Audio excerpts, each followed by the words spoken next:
I just realized that for 100 Days of Summer, I probably had a lot more that I could have said, but I didn't want to take up too much time with that book because, like, it's written well. I promise it is. It's just, I can't deal. I have a hard time reading books about characters that are toxic because it's just, especially when well written, because I don't care if that's supposed to be a love story or not. It's toxic. And not, yeah, whatever. The next book, Within These Wicked Walls by Lauren Blackwood. I like this book.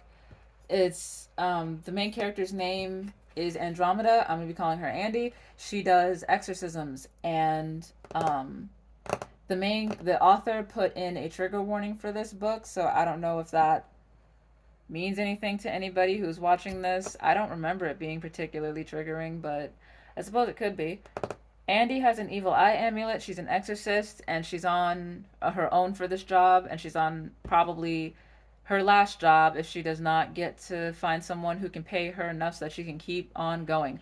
She and her teacher got into a fight, so she left her teacher, and it's a lot. So she goes to a mansion that other people have tried to cure of its issues, and none of them have been able to do it. Also, I should mention that Andy looks vaguely Middle Eastern, which is what I think that the author was going for.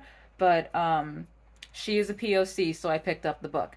You know how that works. In the house after 10, the spirits are particularly active. There are only like three servants and also the owner of the house because they've all disappeared. People think that they've been leaving, but one of them thinks that they've been dying. Yeah. Um, when Andy first arrives, Magnus, Magnus, which is what I'm gonna call him. He has a first name, but I don't care. Magnus is pretty nasty to her, but in the morning he's like nice. His mom cursed his dad with an evil eye, and his dad tried to leave the house just like to its own devices, and he couldn't, and I'm pretty sure it killed him. So Magnus is here, and he wants to cure the house. Um, he thinks that he might have to die in order to cure this, but there's some snobbish rich person vibes in this, which I find slightly annoying, but whatever.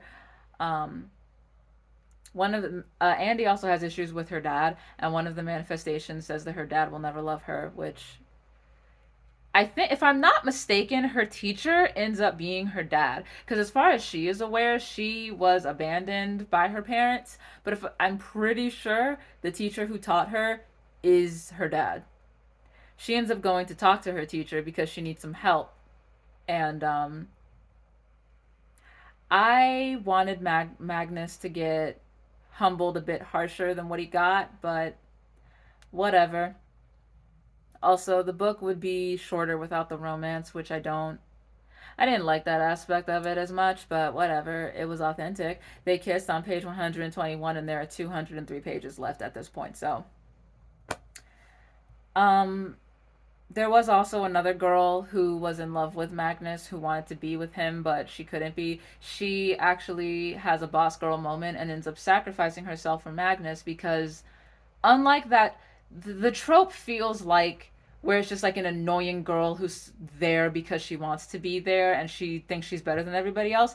And on some level she did, but she also was genuinely in love with him and didn't just want him because he was rich and had money. So that was nice. Yeah. So they end up cleansing the house, and the girl died in the process, which that was sad, but I like this book. The house also burned down after they cleansed it, so no house for you. But they go back to Europe together, if I'm not mistaken. So Andy ends up taken care of. Magnus is in love and not as much of a dick as he was at the beginning of the book. And her teacher, I believe, also got some closure. Yeah. Hmm. The teacher didn't want to help because he loved the Magnus's mom, but she chose someone else, I guess. And then he also ended up not being great, and she cursed him. So yeah, I wish we got more world building, but because it felt like this book took place in either the Middle East or Northern Africa. And I know that those two places aren't very far from each other, but still, the evil eye, like, it's a thing that actually exists. The concept of it, I don't know if the thing itself, I know that there are like amulets that have the evil eye on it.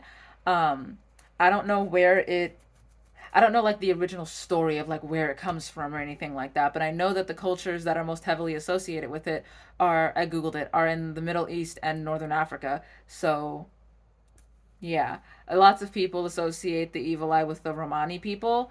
I in my searching, I could not find if that was an accurate assumption association, but yeah, um I like the book. I don't think I will read more of Lauren Blackwood without more fantasy than traditional belief, but I like it. But then again, Sylvia Moreno Garcia has a lot of traditional folklore in it, and I'm not super familiar with Hispanic folklore, but like besides La Llorona, I'm not super familiar with it, but I think maybe I should. Maybe I should. I enjoyed Sylvia, so maybe I'll like Lawrence. Yeah. So Artemis Fowl, right? Usually I do these videos with my boyfriend and we sit there and we talk about the book together and we talk about either our experiences with the book or whatever, right? That's what I've been doing for all of these. I read the last book. It's called The Last Guardian. I read the last book. I will tell you the plot and why I don't feel like going through it. But I am going to keep the book.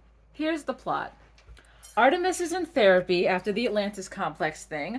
Opal is now on the loose again. She's killed many people and she wants to use black magic to open a portal and kill herself. Not herself, kill stuff. Artemis's twin brothers, he has smaller twin brothers, and Butler's sister get possessed. Somewhere over there is Fowl Twins, and I'm gonna read that. I have the first one, only the first one. I'm going to give the first one a chance, and if I hate it, man. Um, Also, I recognize the fact that I am an adult reading children's literature. That doesn't put it above criticism. I work with kids. I can read children's literature to decide if it's appropriate or not for them. Holly and Artemis have to close the gate under Fowl Manor because yeah, they also have to do it alone because Butler has had his heart crippled again. Butler did not sign up for this when he decided to work for the Fowl family because I guarantee you, Artemis Senior, Artemis's dad, I guarantee you, his butler did not have to go through this, and whoever Juliet ends up working for, she also will not have to go through this. This man has been put through so much. Yeah. Anyway, so Artemis ends up getting killed because closing the second lock kills all the fairies around, and Artemis had a fairy eye. Artemis's soul is in a mindless clone with memory loss, and Holly tells him how they met with the opening line of the first book.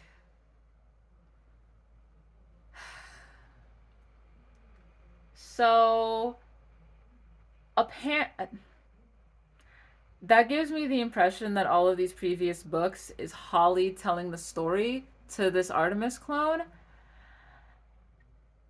And I find that incredibly annoying.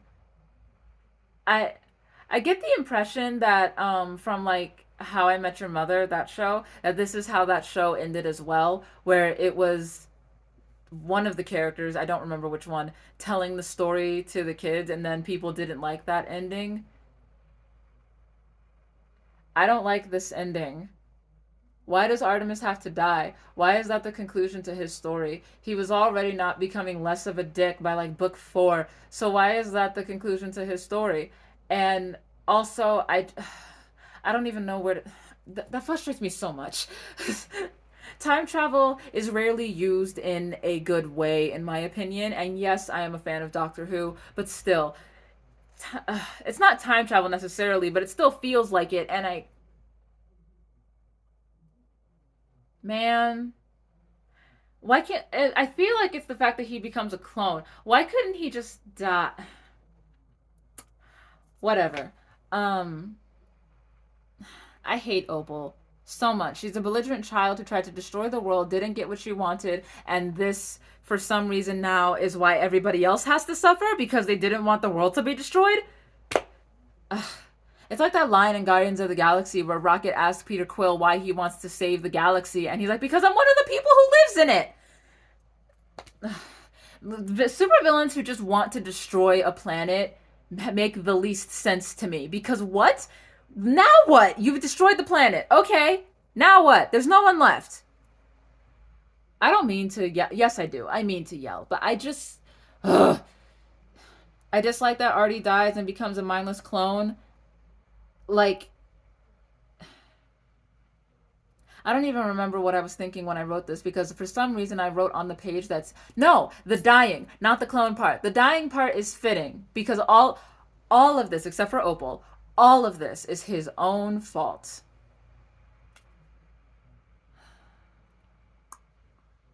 If Artie isn't acknowledged in that book, I'm going to be very upset. I'm going to change that to a frowny face. Man,